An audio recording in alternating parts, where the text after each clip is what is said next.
ঈদে ভাইজানের উপহার। ফার্স্ট শো দেখে কি বলছেন সালমান ভক্তরা? কেমন হলো সিকেন্দার জানাবো আপনাদের। অপেক্ষার অবসান, মুক্তি পেয়েছে সালমান খানের ঈদের ছবি সিকেন্দার। ছবি দেখে সালমান খানের ভক্তরা নিশ্চিত করেছেন যে ছবি ব্লকবাস্টার হিট। ফার্স্ট শোতে যা ভিড় তা জানান দিচ্ছে যে সিনেমা সুপারহিট।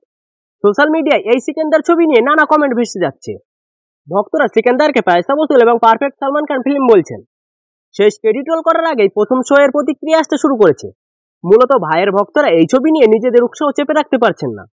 একজন ভক্ত লিখেছেন, কোন সালমান খানের ভক্ত পছন্দ না করে পাস করবে না, সিকেন্দার হলে মুক্তি পেয়েছে, ব্লকবাস্টার। আর একজন টুইট করেছেন, সিকেন্দার রিভিউ, মাস এন্টারটেইনার, ওজি ক্লাইম্যাক্স, হৃদয় ছুঁয়ে যাওয়ার গল্প, সালমানের অভিনয় এরকম আগে কখনো দেখা যায়নি, বিজিএম গানও জওয়ানের মতো, পয়সা ওসুল মুভি, প্রথম দিন প্রথম শো দেখুন। আর একটি টুইটে লেখা ছিল, এই কারণে আমি সালমানকে সমর্থন করি, আমি সিকেন্দার দেখবো যেমন আমি সুলতান এবং বজরঙ্গী ভাইজান দেখেছি। আমি স্বীকার করবো যে আমি কোভিড এর পর থেকে তার কোনো সিনেমা দেখিনি, তাই আমি আবার বলবো জুম ইন। বন্ধুদের সাথে সিকেন্দার দেখেছি এবং সবাই মুভি দেখে কিক পেয়েছে। আবেগময় দিক তো আছেই, কিন্তু বছরের পর বছর ধরে ভাইয়ের মুভিতে এর পিছনে একটি শক্তিশালী কারণ রয়েছে। কাটসের উন্নতির সুযোগ আছে, কিন্তু ওএমজি বিজিএম আবার আমার পরিবারের সাথে দেখব। আর একজন লিখেছেন, প্রিয় বলিউড ভক্তরা, দয়া করে এমন একটি স্তরে নেমে যাবেন না যেখানে একটি সিনেমার এইচডি প্রিন্ট ছড়িয়ে দেওয়া হয় যা কঠোর পরিশ্রমের সাথে তৈরি হয়েছে এবং একটি বড় মুক্তি হিসেবে বিবেচিত হয়। এটি এমন একটি শিল্পকে আঘাত করবে যা ইতিমধ্যে অনেক চ্যালেঞ্জের মুখোমুখি। এটি ভক্তদের যুদ্ধ নয়, এটি সবার ক্ষতি করবে। সালমান খানের আসন্ন ফিল্ম সিকেন্দার আজ পর্দায় মুক্তি পেয়েছে।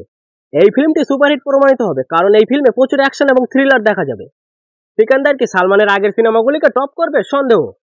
এটি ভালোভাবে তৈরি হয়েছে, কিন্তু আজকের ভারতের জন্য আমার মনে হয় না এটা যথেষ্ট পাঞ্চ আছে। আমি 200 প্লাস বোর্ডে দেখতে চাই, যা সহজ হবে না, প্রথম দিন বড় প্রয়োজন। সিকান্দার প্রথমার্ধটি শালীন, মূল প্লট পয়েন্টে আকর্ষণীয়, তবে অ্যাকশন দৃশ্যগুলি স্লোমো শটগুলির পরিবর্তে আরো ভালো হওয়া উচিত ছিল। মুরগা দক্ষিণ থেকে দক্ষিণ সিনেমার 3 জন মহিলাকে কাস্ট করেছেন। পরিচালক এআর মুরগাদোস, সালমান খান এবং রশ্মিকা মান্দানা প্রথমবারের মতো সিকান্দার স্ক্রিন শেয়ার করেছেন। সিকান্দার 30 মার্চ মুক্তি পেয়েছে। এটি ঈদে সালমানের উপহার তার ভক্তদের জন্য। সানসিলিকের মতো সিকান্দার অগ্রিম বুকিং পর্ব থেকে রেকর্ড ভাঙছে। ফিল্মটি ইতিমধ্যে 1 লক্ষেরও বেশি টিকিট বিক্রি করেছে। পর্দায় আসার আগে 8.81 কোটি টাকা আয় করেছে। বেশিরভাগ ভক্তরা 2D ফরম্যাটের জন্য টিকিট কিনেছেন, বাকিরা IMAX 2D এর অভিজ্ঞতার জন্য যাচ্ছেন।